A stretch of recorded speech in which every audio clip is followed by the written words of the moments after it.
Très heureux de vous retrouver sur les plateaux de Dabarou TV ce matin pour cette nouvelle session de l'information. Mesdames et messieurs, bonjour. Dans les titres de l'actualité ce matin, c'est désormais officiel, Thomas Boniaï est le nouveau président du parti politique Les Démocrates. Il a été élu le dimanche 15 octobre 2023 au terme des travaux du premier congrès ordinaire de ce parti politique de l'opposition à Parakou. L'ancien président de ce parti, Éric Rondeté, devient désormais vice-président. La cérémonie d'ouverture de ce congrès est à suivre en début d'édition.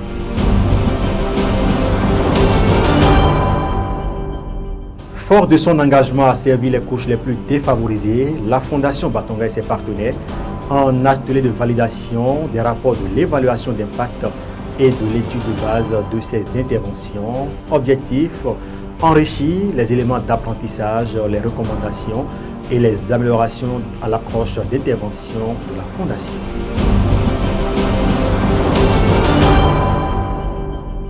Et puis la mise en œuvre de la deuxième phase du projet Thiebonga suit son cours normal dans la commune de Karimama. Plusieurs activités sont menées dans ce sens il y a quelques jours, dans une causerie débat autour des questions liées au droit à la santé sexuelle et reproductive des adolescents et des jeunes et une activité éco-running. Nos reporters nous en diront davantage dans cette édition.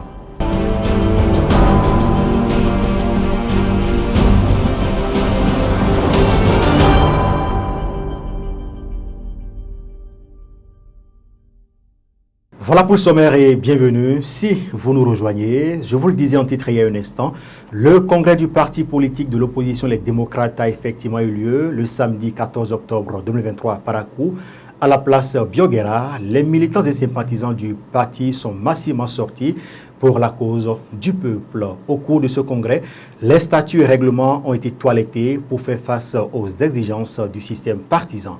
Ensuite, ce reportage de la cérémonie d'ouverture de ce congrès. Défi des élections générales de 2026, ensemble avec les démocrates, le peuple à la reconquête de sa souveraineté.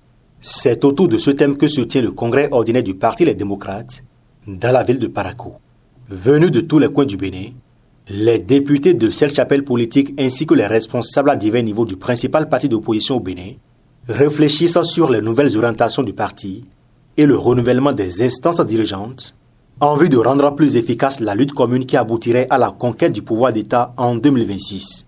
L'élection générale de 2026 est un événement grandeur nature, voire un défi pour le parti Les Démocrates. Car cette élection, nous devons la gagner. Et pour la gagner, nous devons beaucoup travailler. Ce congrès, au-delà de ses attributions définies à l'article 25 de nos statuts, vise également à redynamiser notre parti, à le préparer aux défis qui nous attendent. C'est pourquoi, à travers ces assises, nous devons puiser dans notre génie pour produire nos propres outils, nos propres modèles, nos propres paradigmes pour faire face aux défis auxquels nous sommes confrontés. Ce congrès qui a mobilisé une marée humaine à la place Bioguera a connu la présence effective du président d'honneur du parti, le Dr Thomas Boniaï.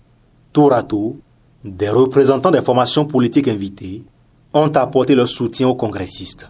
Nous, au niveau du bloc républicain, nous restons convaincus que c'est ensemble et unis que nous sommes et serons forts pour construire notre cher et beau pays, le Bénin. Le peuple est à la croisée des chemins. Lutter pour le renversement du système autocratique, affameur, antipatriotique, qui est prêt à le sacrifier, à l'impliquer dans une guerre injuste pour les intérêts étrangers et pour sa propre protection. Nous espérons que vos contributions au renforcement des combats pour le renversement du système autocratique, pour la démocratie et la reconquête de notre souveraineté des mains de la France coloniale sera chose réelle. Après avoir passé en revue la gouvernance du régime de la rupture depuis 2016, Éric Houndété, président du parti de la Flamme, a démontré combien ce congrès est d'une importance capitale pour les prochaines joutes électorales. Au total, comme à ses débuts, la gouvernance de Patrice Talon n'a pas changé, ni dans son approche, ni dans ses méthodes de gestion de notre pays. Et cela n'étonne guère. Ce congrès a le défi de baliser notre chemin pour enfin donner l'assaut final en 2026, où nous gagnerons sans bavure et haut les mains les communales pour nous adjuger au moins les quotas de maires du Bénin.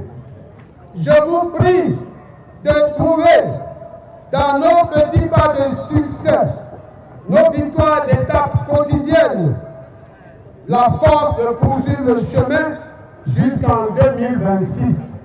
Que ferons-nous en 2026? Plaise à Dieu.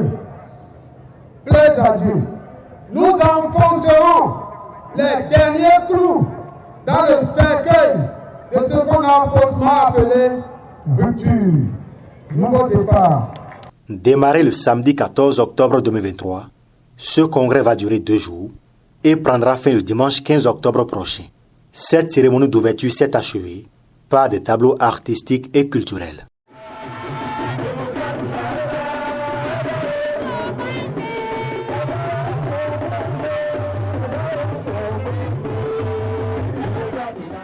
Et, temps fort de ce congrès, la dissolution du bureau présidé par Éric Houndété et la démission de l'ancien président de la République de son poste de président d'honneur. Un nouveau bureau du parti a été mis en place. À cet effet, il a pour président Dr Thomas Boni Yayi. Il remplace ainsi Éric Houndété qui prend la première vice-présidence. Quant à Nouré Tchadé, il devient le deuxième vice-président. Que pensent des citoyens paraguayens de cette reconfiguration du bureau politique du parti et surtout de Yayi qui conduit désormais les destinées de cette formation politique de l'opposition? Romaric Fadjebe et Claire Baounon ont recueilli pour vous l'avis de quelques citoyens. On suit plutôt. C'est déjà une bonne nouvelle que Yayi Boni vienne prendre la tête du Parti Les Démocrates. C'est juste pour pouvoir conduire à bon port le parti jusqu'en 2026. Pour ne pas que le parti tombe dans la maille d'un dupe, comme ce qui s'était fait au temps des FCBE. Moi, c'est mon avis personnel. J'attends de lui qu'il se donne entièrement au parti pour que la libération des détenus politiques, ça c'est la première des choses. Ensuite, le revenu des exilés politiques, ce deuxième combat, ça c'est ce qu'on attend forcément de lui. Il faudrait qu'il fasse tout possible pour que ces 2 points soient résolus. Moi, j'ai honte à la place de notre seul président Yayi Boni. Quand tu es devenu vieux, tu as une charge. Tu pousses les enfants et tu les montres, c'est comme ça on fait, c'est comme ça on fait. C'est ne pas savoir pour te dire que c'est moi, ce n'est pas bon. Quand tu dis que c'est moi là, chaque jour là, vraiment, peut-être c'est une autre ambition. Bon, si vous avez regardé, le mot même a dit, ce que lui-même est en train de penser, c'est lui-même qui tire sa partie. Peut-être que OFCB là, c'est pour cela qu'ils n'ont pas s'entendre. Et vraiment, c'est ça qu'il a faire aux démocrates. Tu peux dire non, mais tu peux choisir une autre personne. Mais, sa foi, toi là, c'est pas bon. C'est ça qui n'amène pas la paix. Bon, même si c'est 2026 qui se prépare, il y a une autre partie qui les attend.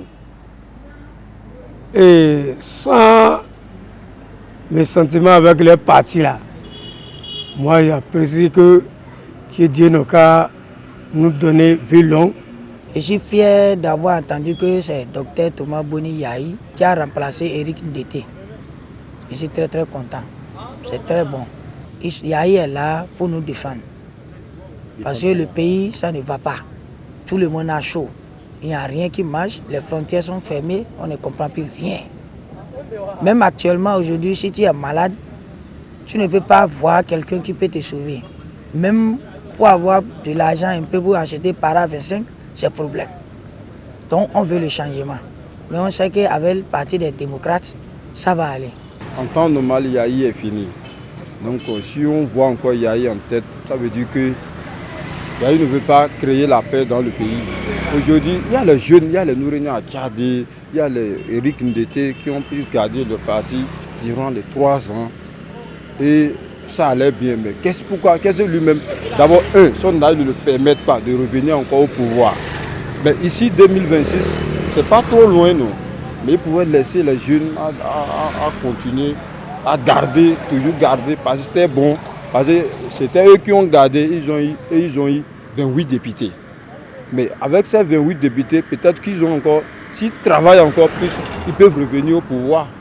Bon, s'ils décident de prendre aujourd'hui les rênes de l'opposition, c'est une très belle chose. Parce que nous ne sommes pas sans savoir l'actualité et la situation politique qui prévaut dans notre pays. Donc pour moi, c'est très bien. Bon, sûrement, quelque chose n'aurait pas marché. Comme on le dit souvent, l'homme prudent voit le mal venir de loin. Donc il était grand temps pour Yahi de tenir le taureau par les cornes, vu ce qui s'était passé avec le parti des FCBE par le passé. Boni Yahi prend ainsi les rênes de cette formation politique de l'opposition et devra conduire sa destinée pour les 3 prochaines années. Autre volet de l'actualité, dans cette édition, plus de 40 jeunes de la commune de Bembereke, dans le département du Borgou, sont bénéficiaires de la 3e cohorte du projet Bénébiz, volet autonomisation et employabilité des jeunes. Ils ont à cet effet préparé en fin de semaine à la compétition de plans d'affaires en vue de défendre leur idée d'entreprise. On fait le point avec Romarika Fadiebe et Kurt Zamba. À l'instar des jeunes des communes de Gogouno et de Waké, ceux de Bembereke ont également bénéficié du projet Bénébiz, volet autonomisation et employabilité des jeunes porté par l'organisation non gouvernementale TechnoServe en partenariat avec les coopérations néerlandaises et suisses au Bénin. À cet effet, ils sont 14 jeunes entrepreneurs à prendre part le vendredi 13 octobre 2023 à la compétition de plans d'affaires au siège du collectif des associations et groupements professionnels des artisans de cette commune.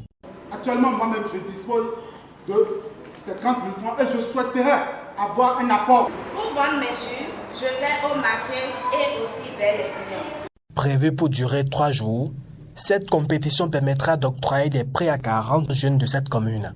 Occasion pour le représentant du maire de Bembereke de prodiguer des conseils à ces jeunes entrepreneurs qui sont appelés à être des repères dans la commune. Je voudrais vraiment leur dire que l'entrepreneuriat, c'est du haut et du bas. Aujourd'hui, ça va réussir. Demain, ça peut échouer. N'abandonnez pas. N'abandonnez jamais. Continuez toujours. Il suffit de se rapprocher des sachants et vous allez réussir. Ce qui se passe ailleurs, nous sommes capables de le faire à Bembereke. Faire en sorte qu'au niveau de Bembereke, de grands entrepreneurs puissent sortir, de grandes entreprises puissent être installées et que l'économie puisse s'éclore au niveau de la commune de Bembereke à travers eux. Les lauréats sont plus que jamais convaincus que l'ONG TechnoServe est celle qu'ils attendaient depuis longtemps et saluent le projet Bénébiz. J'ai reçu une somme de 220 000 et je suis très heureux. Je remercie le projet Bénébiz. Je suis vraiment contente et je manque même de mots. Et je remercie Bénébiz pour le projet, pour l'initiative. Ça nous a permis, surtout moi, j'ai réellement appris du projet. Et aussi, ce prix va me permettre d'aller loin dans mon entreprise.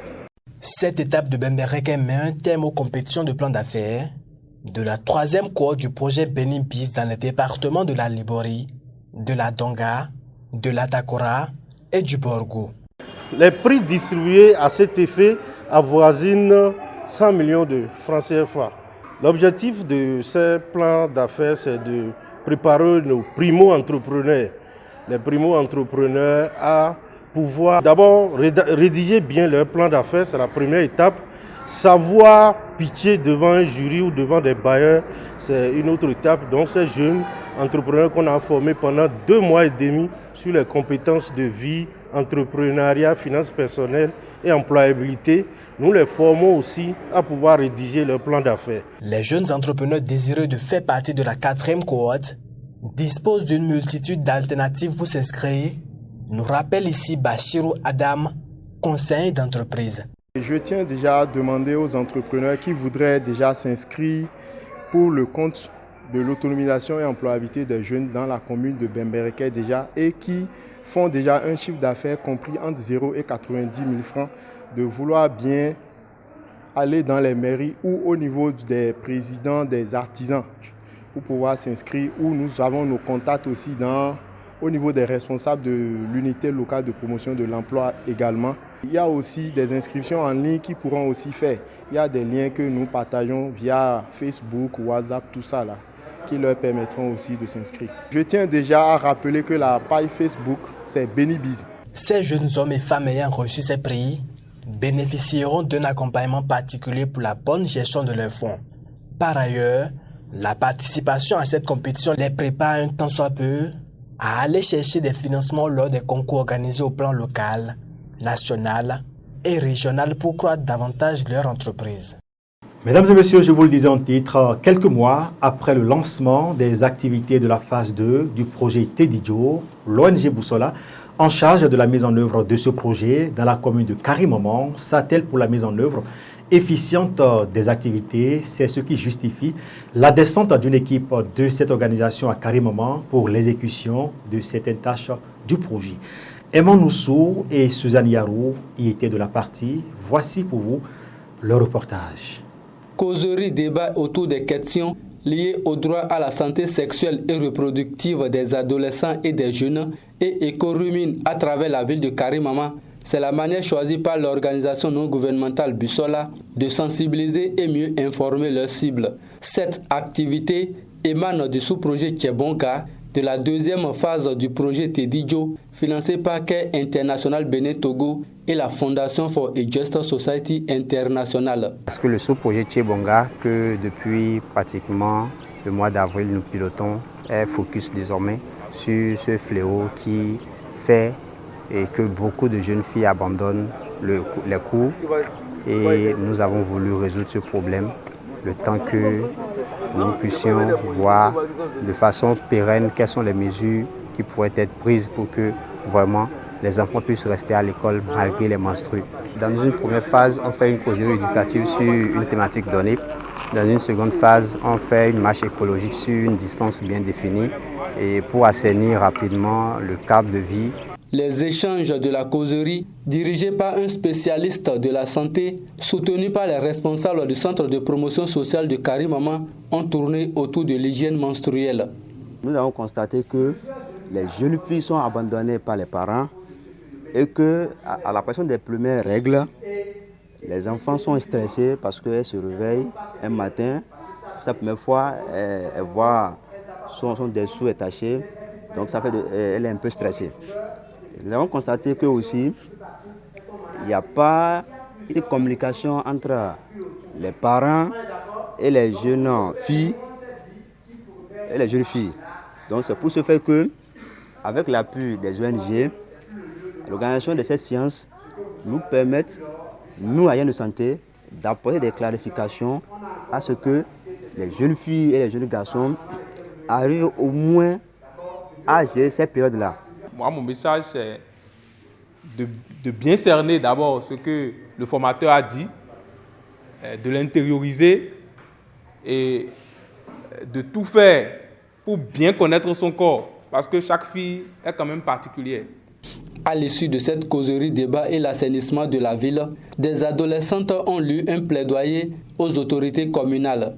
Prévoir désormais dans le budget communal destiné à la réalisation des infrastructures immobilières dans les écoles une ligne pour la réalisation des latrines sanitaires hygiéniques dans les écoles afin de permettre aux filles de prendre soin d'elles en cas de menstrues même à l'école.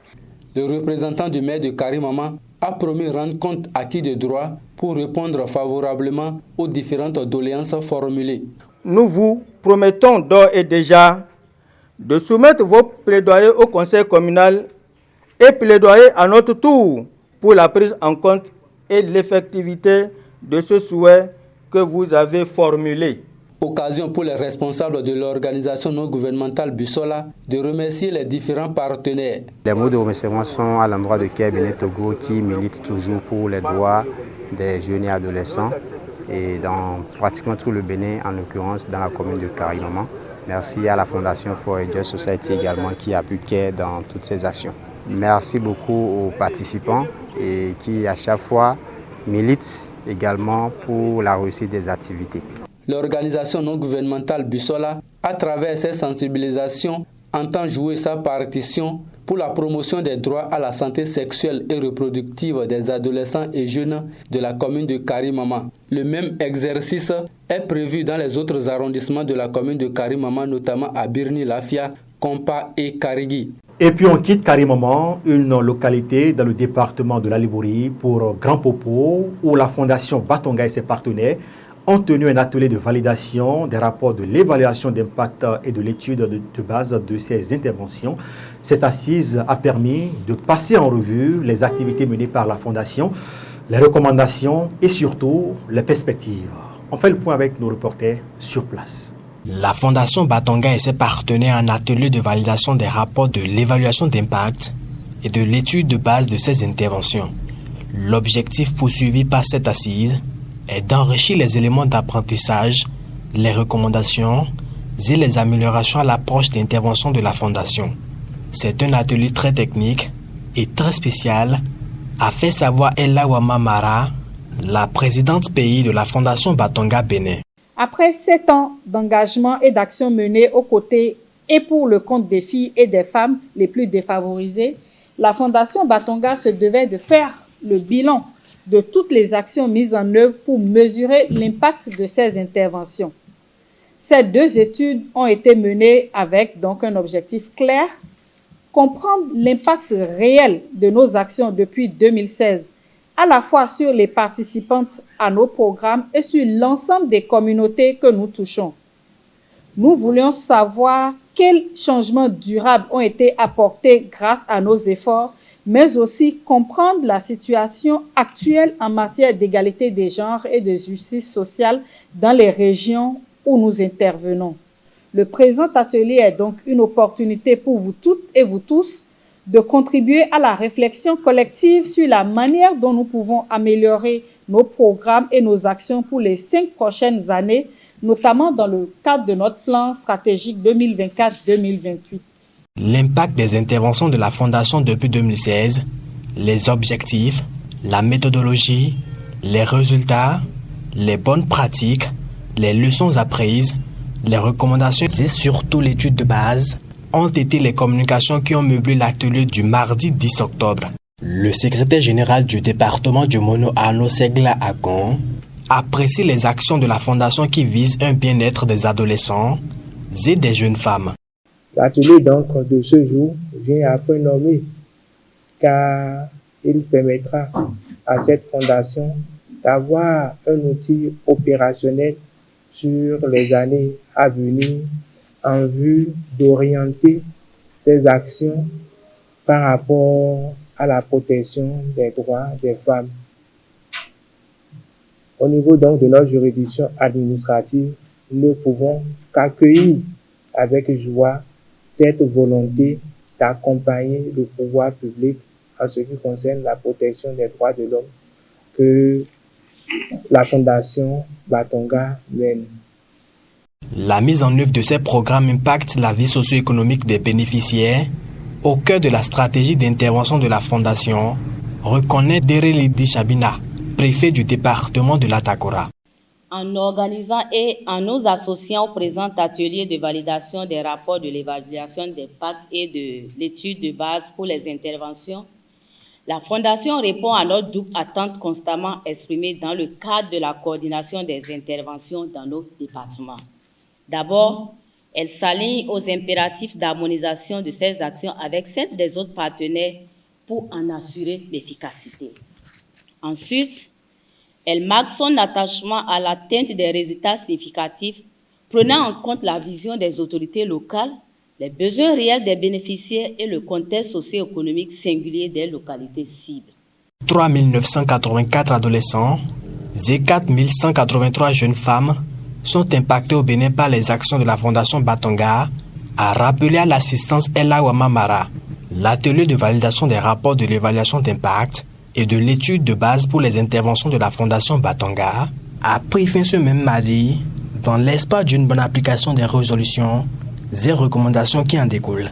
Mesdames et messieurs, vous l'avez compris, c'est la fin de cette édition. Merci de nous avoir suivis. Merci également à toutes les équipes qui ont contribué à la livraison de ce journal. Raimat Agani, Berti Fainou, Claire Baounou, sous la coordination technique de Suzanne Yarou.